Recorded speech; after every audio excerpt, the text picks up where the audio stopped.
If I think about these papers or a lot of the work that I do, I think you could think about some of it as addressing these blind spots. Right? There are these areas that we're just not focused on. And I think it's probably why I've been drawn to a lot of the work I've done, both as a lawyer, but also as an academic. People are thinking about eviction, but they're not thinking about it in these places. Right? They're thinking about civil legal needs, but they're not thinking about it with respect to this population.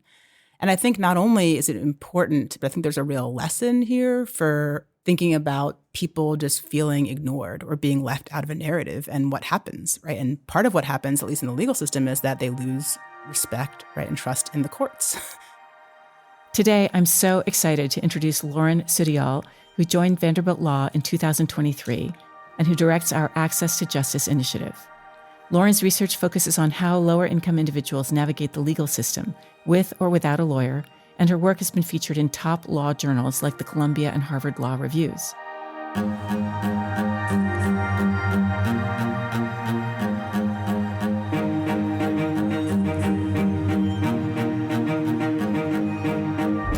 Welcome to Quantum Potential, a podcast dedicated to curiosity and discovery. My name is Cybele Raver, and I serve as the Provost of Vanderbilt University.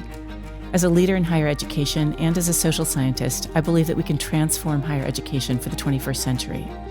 At my core, I am wildly curious about other people's work, whether it's in science, the social sciences, the humanities, or the arts.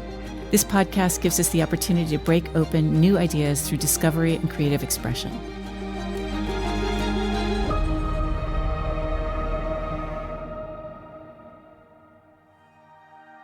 Before joining academia, Lauren clerked for Judge Stephen Reinhart on the Ninth Circuit and Justice John Paul Stevens on the U.S. Supreme Court.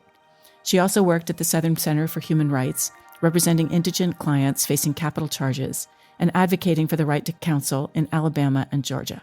Lauren is a member of the American Law Institute and serves as an associate reporter on high-volume civil adjudication. With degrees from Yale and Harvard Law School, where she was treasurer of the Harvard Law Review, Lauren brings deep expertise and insight to Vanderbilt. We are so lucky to have her with us today. Thank you so much for having me. It's great to have you, Lauren. Really exciting. I was really captivated by your work, specifically addressing the needs of everyday people.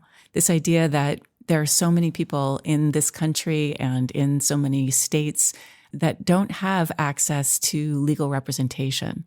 You have a great paper called Creating a People-First Court Data Framework, where you really set out to reframe and reorient legal scholars' understanding for analyzing cases and shifting that to understanding people's experiences with the law by looking at court data in a fundamentally different way. I'm fascinated by that, the idea that if we took a person-centered approach, that we would see people's experiences across different types of court proceedings, different encounters with the legal system. Can you tell us a little bit more about that? Sure. Courts are meant to serve people ultimately. And so in some ways, I don't think this should be a particularly radical concept. They're meant to help people resolve disputes, things that come up in everyday lives, things relating to your housing, to your family, to your job. And yet the way in which courts are designed are, for the most part, by lawyers and for lawyers. And the reality is that most people navigating the legal system today don't have a lawyer. So not only might they be frustrated by some of what they encounter, and what they encounter is probably very different from what they expect, but it actually makes it difficult, if not impossible, for them to resolve these issues. One piece of that we tried to address in this paper was court data, thinking about what courts are tracking or how they're tracking it. And the fact that they track cases makes sense. That's sort of how they view the world, right? How many cases are they moving through their system? How fast can they get through them? But the problem is the way in which they see the world doesn't allow us to see what that experience is like from the individual's perspective. So my colleague, Charlotte Alexander, and I set out to try to conceive of the system differently. That required a lot of restructuring of court data, which took us about a year, which should maybe show you how difficult it is to actually reconfigure the data in this way.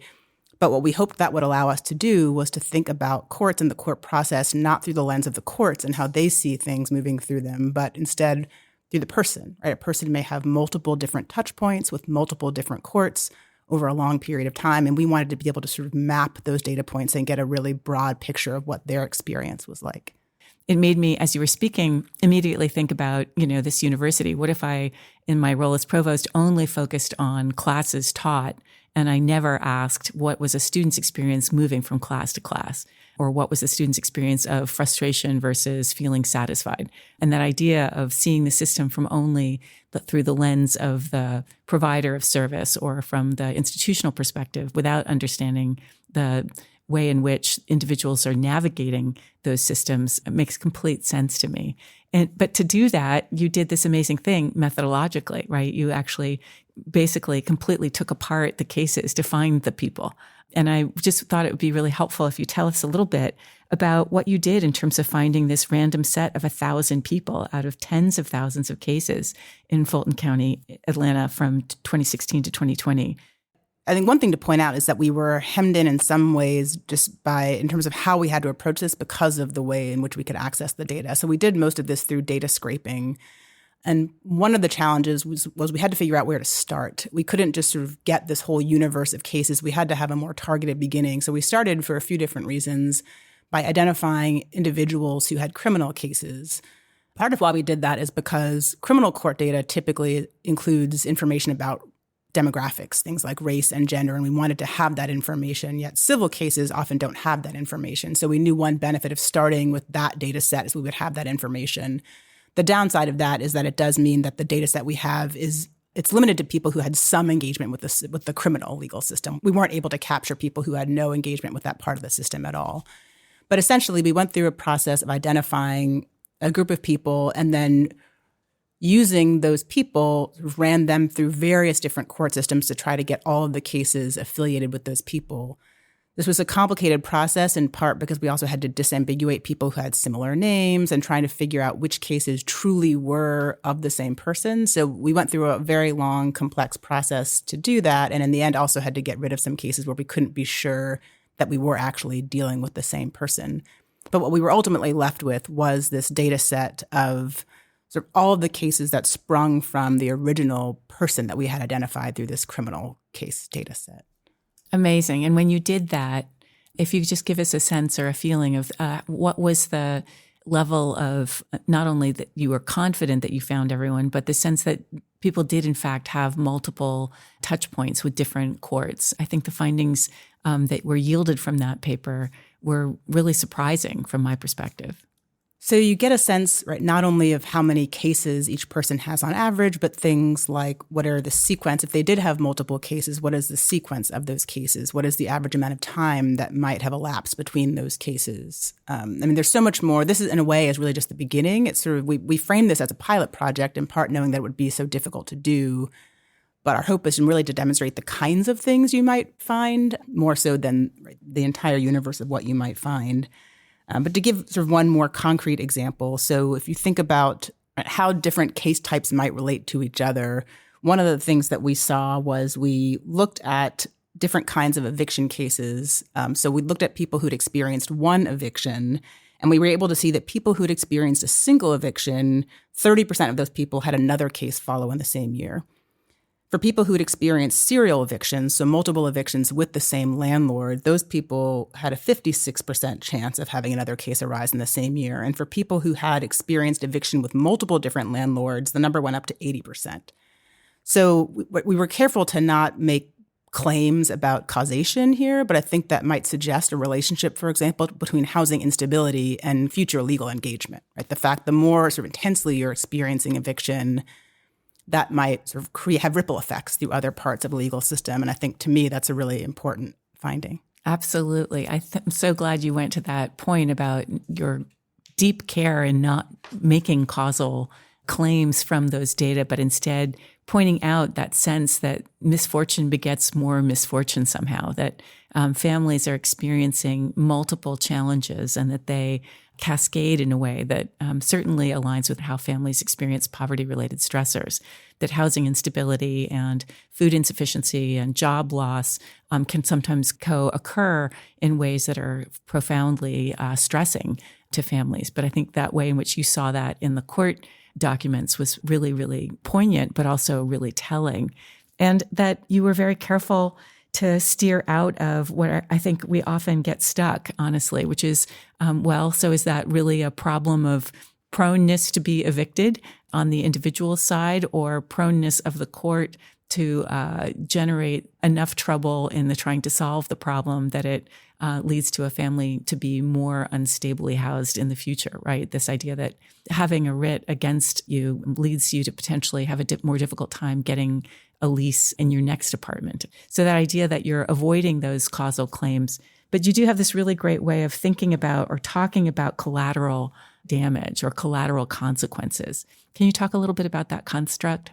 Sure. One point that I just wanted to make, I think that touches on a few different things that you've said, is the way that the court system is constructed, and your analogy to the university context, I think, is an interesting one, right? It's broken into these silos, and it sort of neatly packages things and labels them, whether it's civil, criminal, right, history, English, law. But yet the reality for people's lives is that they may be dealing with a number of different issues, and often there's a lot of overlap between those issues. Not only might one issue lead to another, but one incident can sort of touch many of these different contexts, right? So I think domestic violence is a good example of that. One incident of violence could lead to criminal charges for one person. It might require that somebody else get an order of protection, which is a civil matter. It may involve needing to relocate in terms of housing. It may involve a lot of family law issues, divorce, custody. And yet these issues are placed in all different parts of the system when the reality is a person is dealing with this one issue and has all of these things that need to be resolved. So I think the way in which we've constructed the system is just really not mapped well onto people's lives, which means it's not efficient for the courts, and doesn't really work well for courts because they can't address things as a whole, and it certainly doesn't work well for the people who are trying to resolve their issues. Yeah, I mean, I think that was so well put. Regardless of cause and causal effects, and which issues are driving which other issues that really complicate families' lives or people's lives, courts and the nonprofit organizations that are providing services to families still have to manage and or have chosen to take on more holistic approaches to meeting individuals' needs. And this way in which a problem-focused court, whether it's drug court or family court, takes on those additional subsequent or preceding instances, at least tries to. Immediately, I thought about the ways in which your students must have had a phenomenally clearer understanding of that, having done this people-centered effort to code the data rather than a case-centered coding of the data. And I wondered how much your students are interested in that more holistic approach, or whether they view it as sort of too massive challenge to take on. Well, it is a massive challenge. I don't think any one person or any one court can address all of it. But I think the reason the data is so important is because it gives us some sense of what the landscape even looks like. Part of why we wanted to do this project is because by not collecting or making data available in this way, it really masks this entire different way of seeing the system, which I think you're right that it makes the problem seem maybe even larger in some sense, but I think it's a good starting point, not just for courts to think about how they might be structured and whether they should create problem-solving or specialized courts that actually by design can deal with multiple different issues, but it also, as you sort of alluded to, helps legal service providers think about how to structure their services. There are already a lot of examples of this with public defender offices that do use social workers or public defender offices working with legal aid offices to try to sort of address various different problems that someone may be having. But I think, as you were saying, it's also a good lesson for students to understand that when they're representing clients, they're not doing so in a vacuum. In law school, we're guilty of the same siloing. I'm one of the very few people, I think, that I know in the academy, really, who thinks about both of these different contexts. And I feel really fortunate to have practiced on the criminal side, but yet a lot of my research relates to the civil side. So I often find myself as sort of the one person in the room talking about civil access to justice who has a lot of experience with criminal practice. And similarly, I find myself in conversations with criminal practitioners and scholars who aren't really thinking about the civil system. And I think for students, it also can be sort of generate a lot of creative thinking about how to apply one set of thoughts to the other. I have a paper that I know we're not talking about today, but it's called Delegalization. And the idea is taking ideas behind decriminalization and thinking about whether any of those ideas could apply to the civil context. And I think it's sort of straddling those two worlds that allows me to think about how concepts might translate from one sphere to the other.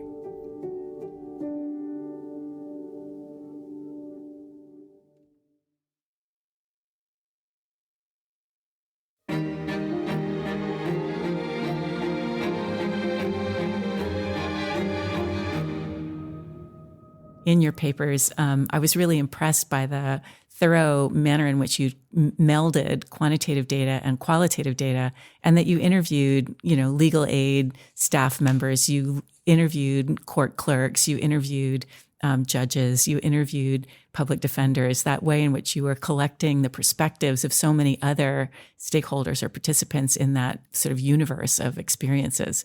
Can you tell me a little bit about how did they see you? What was it like driving around? When I think about another of your papers that I can't wait to talk about, where you're in suburban and rural counties in Georgia, what was their view of you as a Harvard Law recently trained faculty member who is now at Vanderbilt, and how did it all work in terms of your own experience? It's a good question. And part of what I have found so amazing about the work I've been able to do in the last several years is the interdisciplinary collaboration, where not only do I get to learn about these issues in the field, but learn from colleagues, and also bringing law students and graduate students into that who get to learn from each other and from people in different disciplines. So, and to your point about mixed methods research, to me, I almost find it hard to think about doing research, at least with regard to these issues, in any other way, because the quantitative data gives you this picture, but it really doesn't have a human element to it and doesn't really explain why all the things that you're seeing are happening. So part of what I really loved about that project was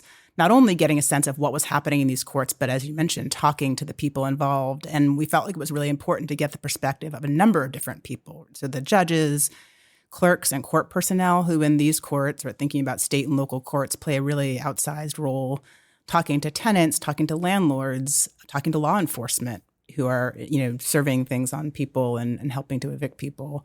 So that was really important. And as to my role in it, it's sort of an irony. I'm someone who's spent a lot of time in major cities. I'm from the Northeast, so I'm not of the South, but I had, as a lawyer, spent a lot of time practicing in the South, in different parts of Georgia and Alabama. And I was really struck when doing that at how different the courts were that I would be in on a day-to-day basis, and how different they were from what I had been taught during law school, but even what I would have conceived of as what a court was or should be. So that, to me, being immersed as an academic and thinking about these issues, it struck me that a lot of the research similarly was focusing on big urban courts and maybe leaving this other piece of the story out. There you are clerking in a Supreme Court context, and then you're in very small counties, in very small rural counties in the U.S. South. To me, that must have just been a tremendous contrast, but perhaps maybe you saw similarities across both. I was just fascinated to think about your CV on the one hand, what I knew about you from all your accomplishments, and then you as a data collector, as a person out in the field, and how different or similar your experiences must have been. Well, we spend so much time, or even in law school, in a lot of the classes I teach, we don't necessarily do this, but we spend so much time focusing on such a small part of the legal system. The number of cases that actually make it to the Supreme Court they're incredibly important, but they're also incredibly small. Yeah, we're talking about dozens of cases, maybe 80 cases a year. Yet, state courts, the percentage of cases in the country that are in state court day to day are nearing 98, if not 95%. We're talking about a lot of cases, and this is where most people spend their time. So to me, it's sort of shocking that we don't spend more time talking and thinking about these courts. And think to your other question, being a lawyer doing this work is sort of interesting because, and on one hand, I think it gives you access that other people from other disciplines don't always have. I think, at least I've found from doing work with sociologists and other folks, they were amazed at the level of access I was able to get. I think because there was sort of this sense from judges of, you're one of us and we can talk to you and you can understand. But at times there was also, I think, some skepticism or almost fear that I was there with another agenda or to sue them for violations that I was going to find. Right. You were in the know, but I assuaged them. I convinced them that I was there as a researcher and not as a lawyer seeking to file a lawsuit. So there was that tension, but more so, I think it gave this level of access,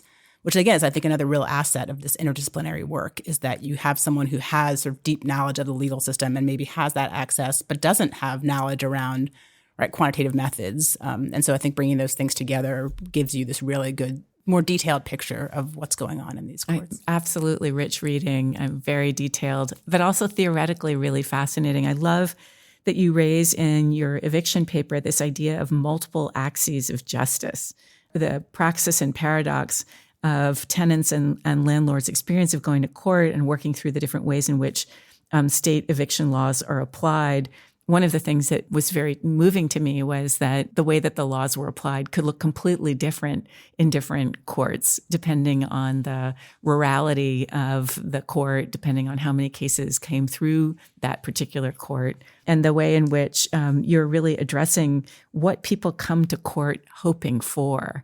I don't know if you would like to read that wonderful section on sort of what the metrics of justice are.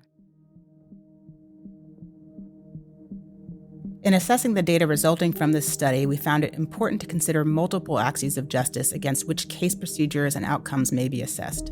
One obvious set of metrics relates to substantive outcomes. Who won and who lost? Was a monetary judgment awarded, and if so, how much? Was a writ of possession issued, and was the tenant ultimately evicted? Another set of metrics we considered in assessing the combination of quantitative and qualitative data were those relating to procedural justice. Was the process by which the outcome was reached perceived as fair? Was one party unfairly disadvantaged? I think that notion of was it perceived as fair versus did I win? And that idea that people might have come out of court feeling that they were fairly treated even though they lost.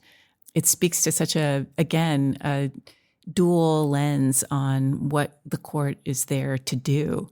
And in that paper, you describe the way in which judges, perhaps surprisingly, perhaps not, were open to giving people, quote unquote, their day in court, their opportunity to be heard, even if it meant that most of the time those people in court hoping to postpone or have reduced their amount of rent owed, for example, they might not win on that front, but they might at least feel heard. Can you say a little bit more about that?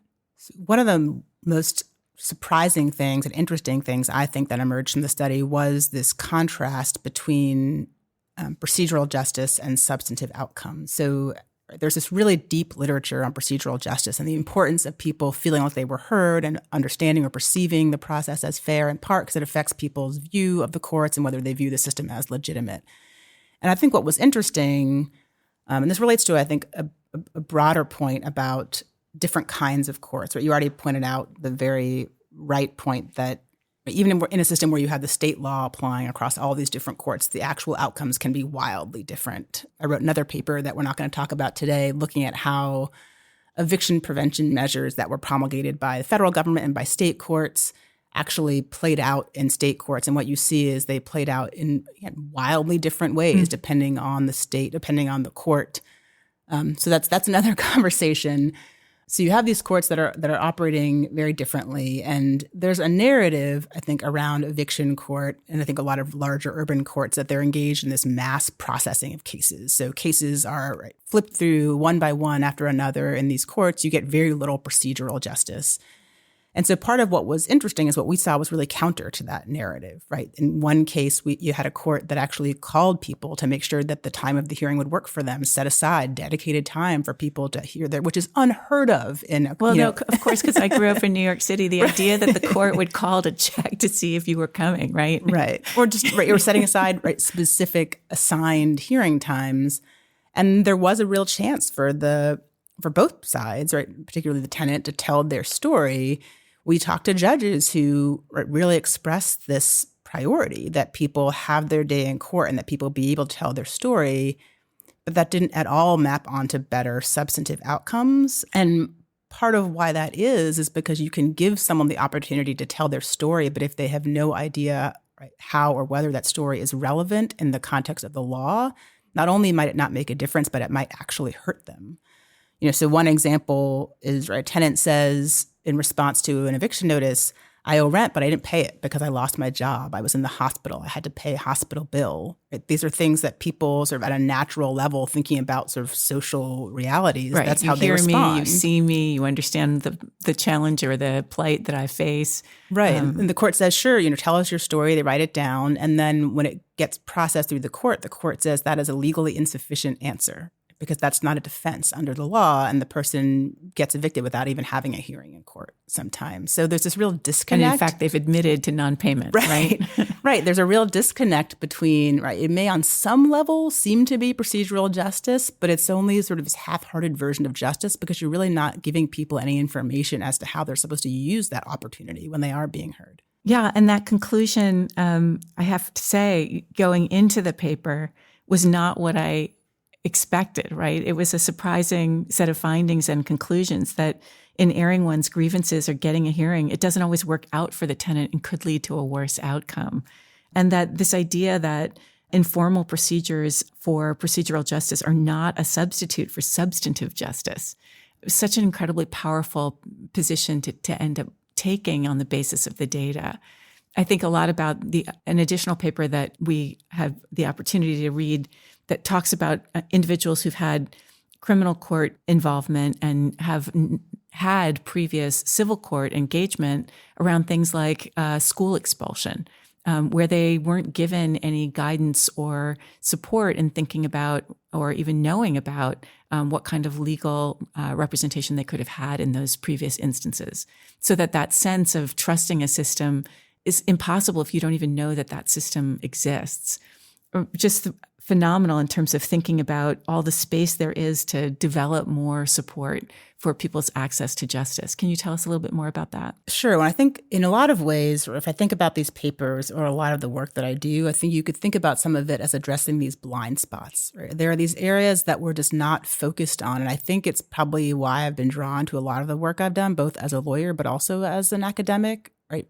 People are thinking about eviction, but they're not thinking about it in these places. Right? They're thinking about civil legal needs, but they're not thinking about it with respect to this population. And I think not only is it important, and I don't want to bring in politics, but I think there's a real lesson here for thinking about people just feeling ignored or being left out of a narrative and what happens, right? And part of what happens, at least in the legal system, is that they lose respect, right, and trust in the courts. Yeah. So take what you will for that, in our present moment. But I think looking at these blind spots is not important. Not only to sort of shine a light on what's happening, because the people there are just as important as people anywhere else, but I think they give us these unique opportunities to learn about how something may be playing out in a different context, which maybe you can't generalize that to make a conclusion about the whole system, but it can teach you something really interesting, right? The article we were talking about before, we're looking at these smaller courts when we're used to thinking about these bigger courts, right? We learn something from that about the relationship between procedural justice and substantive outcomes, where if you just looked at the larger courts, you might think the two are correlated or make assumptions, right, about why that's happening. And I think we tell these narratives, right? Just one small example is we talk about, in the eviction context, people will often talk about how there's this asymmetry as to who gets a lawyer and who doesn't. So in a lot of these bigger courts, you have 90% of landlords being represented, but just 10% of tenants. And that's this common narrative that gets repeated over and over again. Well, in these smaller courts, right, tenants almost never have representation. I think in the article, we talk about the fact that most judges could count on one hand during their time on the bench the number of times they'd seen a tenant with an attorney. But the landlords also don't have an attorney. The judge is often not an attorney. So you have this world where issues are being resolved through the legal system and there's nary an attorney in the picture. Is that a good thing? Is that a bad thing? I actually don't know. And I think I'm not willing to make assumptions without researching it more. But it certainly gives us a very different perspective on how these systems operate. With the article that you were sort of referencing, there's been not enough research done, but there's been a good amount of research done on civil legal needs. But often people who are incarcerated are left out of that story. And that's for, I think, a number of different reasons. I think some of it has to do with the siloing of the system, but also siloing of academics, right? Academics typically focus on one or the other. So you don't often get people thinking about the civil legal needs that people who are incarcerated may have, not as related to their criminal conviction, not related to collateral consequences, but just everyday civil legal needs that they may be dealing with in their lives. And I think it also may be for other reasons. So, for example, the Legal Services Corporation, which funds a lot of legal aid offices across the country, they don't allow those offices to work with people who are incarcerated. Mm-hmm. So there is this sort of practical or natural separation between the two. But I think you can learn a lot of really interesting things from talking and also think about really interesting points of intervention when you're talking about a population that is in a very different context.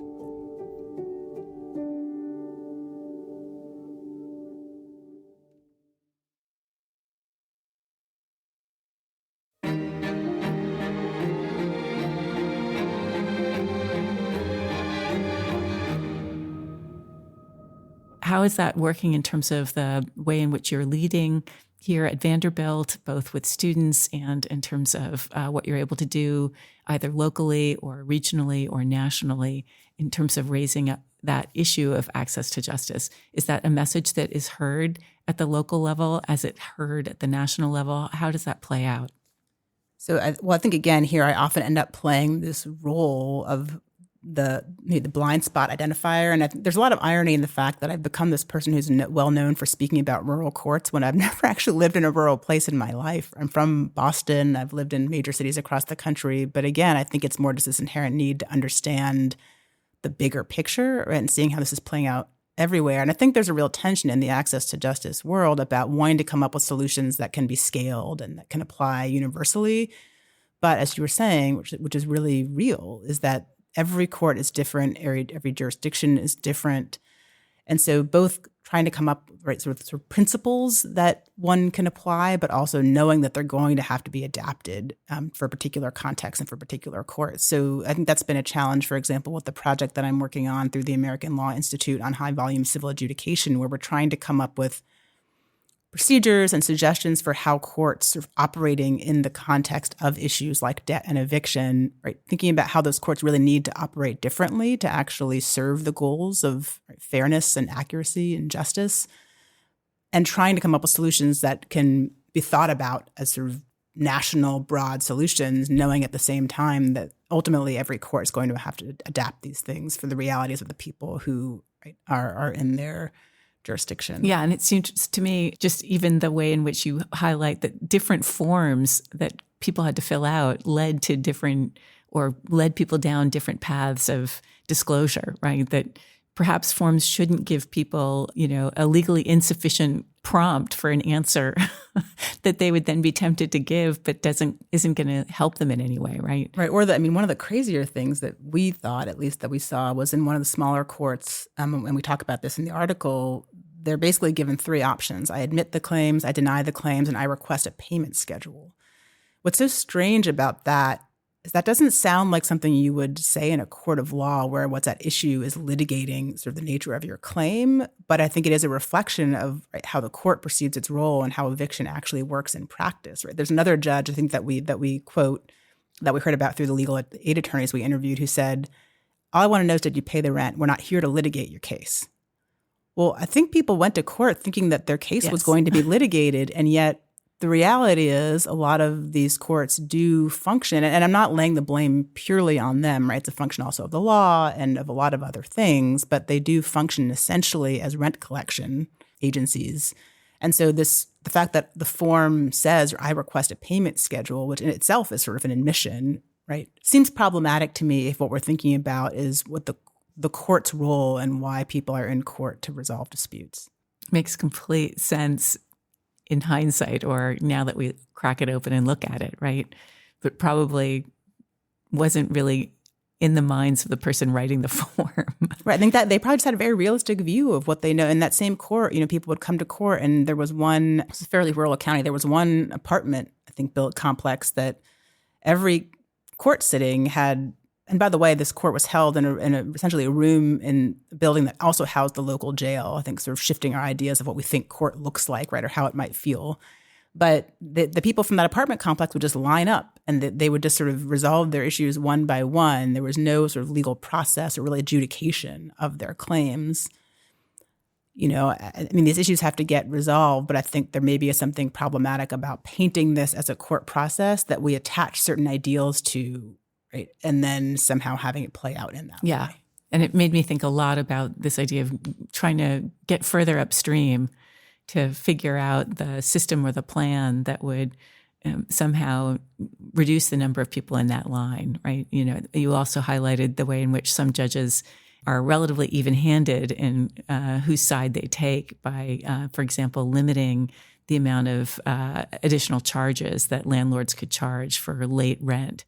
And I could just imagine that, a judge might have seen that every time that charge is levied against that resident, that they are even less likely to be able to pay their rent on time in future months, right? That it's just placing that person at greater jeopardy of being back in that judge's court down the line. And that sense that access to justice might help somebody with a civil issue earlier upstream from what might snowball into a larger or more costly challenge down the line. How do your students respond to or engage with that idea of access to justice? I would imagine it really may appeal to students who want to kind of break open that idea of expanding a notion of both procedural justice as well as sort of who wins versus who loses.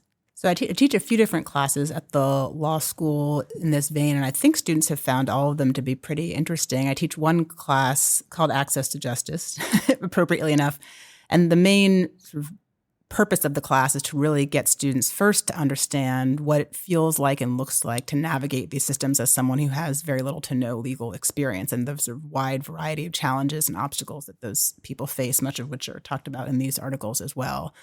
So I think part of it is getting their mind around that and what sort of these complicated statutes and processes, how those appear to someone in that position.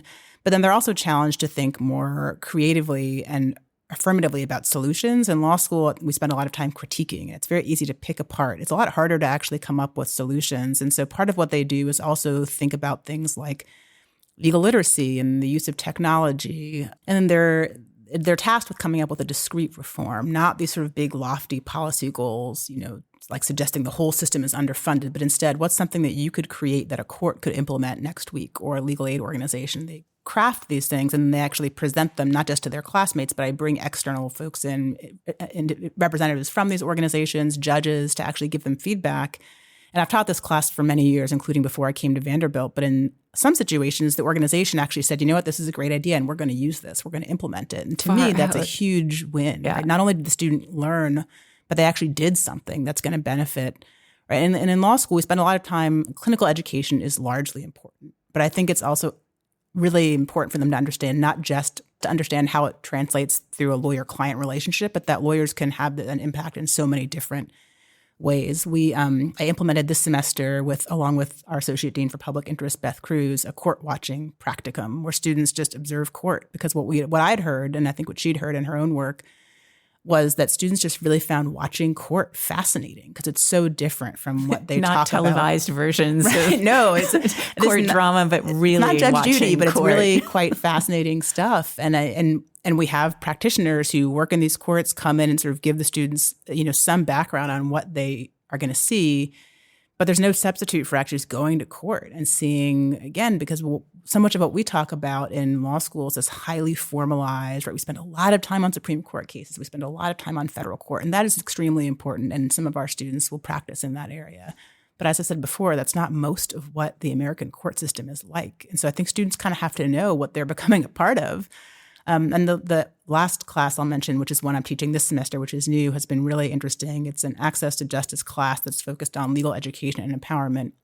And I have the students sort of crafting an access to justice curriculum, but they are then bringing it to students at the women's prison here in Nashville. And they're essentially facilitating a discussion about things like substantive justice, procedural justice. What does it mean to have access to justice with women who are in a very different position, right? They have some perhaps overlaps in experience, but in a lot of ways have a very different perspective on this given their own position. And I think it's really fascinating to have these conversations, not just in the law school classroom, right, or not just with you, which is really fun today, but with people who've really been through this in a very concrete cost. way. Yeah, absolutely. And are those students' experiences sometimes counterintuitive? Do they end up finding that things that they thought were untrue? I mean, I love the counterfactual in empirical quantitative analytic effort, I'll tell you but that it's I had one kind of student, cool in student experience too, right? We left the prison one day, and one student said, I just stopped taking notes at one point because my jaw was on the floor. Right, which to me, that's a huge win. Yeah. Right. And those students, when I used to teach capital punishment in Georgia, and I've taught it here, but I haven't been able to do it yet, I would take students to death row, right? And so you're not just learning we spend a lot of time talking about the cases, right? Here's what the Eighth Amendment means, and here's how it plays out, and here are all the Supreme Court cases that are really important to know because these are the bases for claims that people raise. But it's also important for you to know whether you're going to be a defense attorney or a prosecutor, Right? What happens after the case? Right? Where is this person spending the rest of their life? And so I think really making things concrete for students, much in the way that I try to bring this empirical data into these discussions, I think that's really important. That's super important. I love that you balance that with very, very distal framing that has some major implications. You talk a little bit about what does it mean to start thinking about aggregating and creating data sets that have such costly information embedded in it. You know, when we think about a predictive analytic framework for disease progression, the assumption is that we're going to prevent or at least ameliorate the progression of that disease. If it's about predicting who might commit a crime or who might be found legally liable in a civil case, it's super costly to be wrong. And it might be deeply, deeply unjust to make that prediction on the basis of whether it's social address or a person's, encounters with school personnel in a under-resourced school with a lot of additional challenges, right? That there are ways in which avoiding the concrete or distancing oneself from the concrete could be quite concerning, if not dangerous empirically. And I didn't know if you wanted to talk a little bit about that. On one hand, you were advocating beautifully for this opportunity to have better data. And on the other, you were also really weighing the challenges in thinking about de-identifying those data and having data sets that don't put people in jeopardy. I think we were really aware of that in doing this. And I think we tried to frame it as, or the concerns that you might see as coming from that as being sort of twofold. One, backward looking, right? So if you sort of tie all these persons' touch points together, that could give people a really good sense of their whole past history, and people might not want that revealed for a number of different reasons, right? It could hurt them in looking for a job, looking for housing, just as a pure, you may just not want people to know, right? All these things. And yes, it's possible to get that information individually, but if you make it easier, it's easier for someone to access it. But I also think we had fears, as you were sort of alluding to, about using this in a predictive way, right? In the same way that sort of predictive policing has been used, and whether generalizations might be made not just about certain people, but about certain groups. And, I think part of how we respond to that is, one, by saying that making data available about people is not the same as identifying people. And I think there are some ways from an empirical perspective that you can work around this, either by only making aggregate data available, by restricting use of the data in different ways, by adding in, using techniques, some of which are probably far beyond my pay grade, but like differential privacy, which sort of scrambles information so you can't get at individual pieces of data. So I think that there are ways around that. I think the key is just being really aware of those concerns up front, right? So when you are thinking about how to restructure data, how you're collecting it, how you're storing it, right? How you're going to allow for creating an identifier, just building those things into the process. I don't think those fears should prevent us from going down this road. I think just thinking about those things up front. Yeah, there's solvable problems, but ones that we have to be really vigilant for. Right. Yeah. And just to close, Lauren, I'd love to hear a little bit about what you'd like to do next or where you're headed. Obviously, you have incredibly amazing track record of academic effort and leadership effort, both in training students and in terms of scholarly thinking and legal thinking. But where would you like to take this work going forward? So I guess I'd like to do all the things all the time, but if I had to talk about two pieces of it, I would say with the new initiative that you mentioned that I'm starting here at Vanderbilt, part of what I like to do with that initiative is really think about legal education more broadly, much in the way that this class that I'm teaching this semester is doing, right? So thinking about how to create really clear modules about different aspects of access to justice that could be used not just in law schools, undergraduate institutions, right, community settings, right, things that would make basic information about how the law works available more broadly. So sort of this broadened sense of civic education, but with respect to the legal system. And I think in doing that, not just generating and making that information available, but actually generating it with the input and help of people who have been directly impacted by the system, because I think that's really important. The other thing that I hope to do in the coming years is to write a book that I think pulls a lot of this together.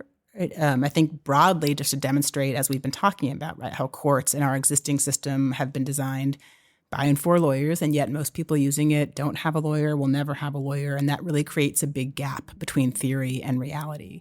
So I think really showing the public that gap in a sense, and the fact that we've created a system that's nearly impossible to understand or use, and yet that's a system that we either force or have people rely on to resolve these really major problems in their lives.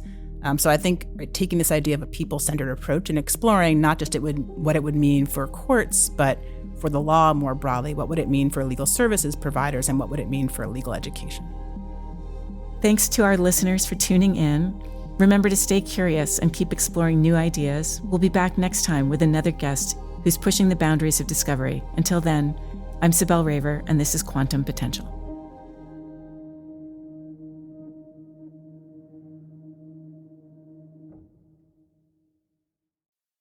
The Quantum Potential podcast comes from Vanderbilt University. Your host is Cybele Raver. Thank you to our guest, Lauren Sudeall. Production by Matriarch Digital Media. For more information about Quantum Potential, go to vanderbilt.edu/quantum potential. Stay curious.